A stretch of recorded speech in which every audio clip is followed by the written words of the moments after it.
Bien, el Losail es un circuito especial por el simple hecho de que se corre de noche, un circuito de 5 kilómetros 400 metros, una larga recta de 1 kilómetro, y destacaría que hay que ir con mucho cuidado en las zonas más de curva de izquierda, donde ahí pues el neumático llega a un poca temperatura y hay que trabajar mucho en esas curvas, sobre todo al inicio de la carrera, ¿no?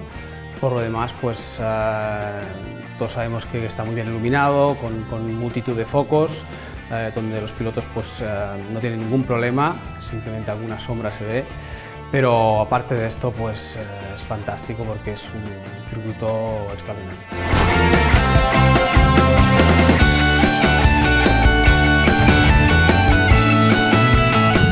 Bueno, yo espero que esté un poco más reñido el año pasado, ¿no? A priori pues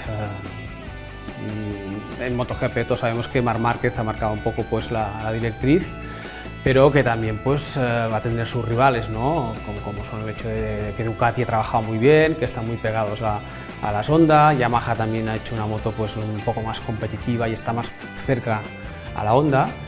Simplemente pues esperamos que el campeonato pues esté más reñido y que no sea pues como el año pasado, aunque Marc Márquez obviamente ha sido el que ha marcado la pauta, pero que esté todo más comprimido, ¿no?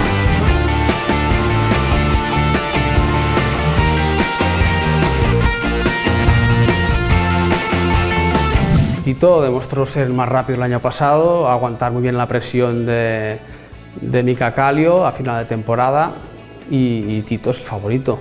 Pero ojo, porque pues, no tan solo es Tito, ¿no? Está Mika Kallio, está su compañero de equipo Alex Márquez, que yo creo que al principio quizá le va a costar un poco adaptarse a la Moto 2, pero va a aprender rápido y va a estar ahí. Y también pues, los pilotos del equipo de Sito Pons, Luis Salom y Alex Rins, son dos pilotos con mucho talento y que pueden estar en cabeza.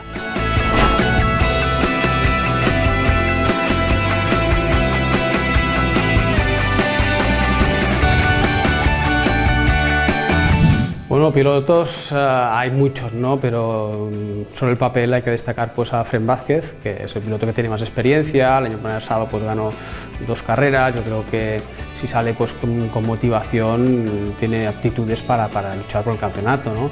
A partir de ahí, pues Fenati Romano, yo creo que es un piloto también con experiencia. Demostró el año pasado que cuando lo tiene todo bien, pues en entrenos no es muy rápido, pero luego se crece muchísimo en carrera, ¿no? Pero yo pondría más la vista a pilotos nuevos, ¿no? Pilotos que vienen jóvenes, con mucha garra, como es el caso de Quartararo, Jorge Navarro. En fin, hay multitud de pilotos jóvenes con garra y con ganas de demostrar que pueden estar arriba, y ahí es donde las fábricas realmente pues, tienen sus ojos puestos.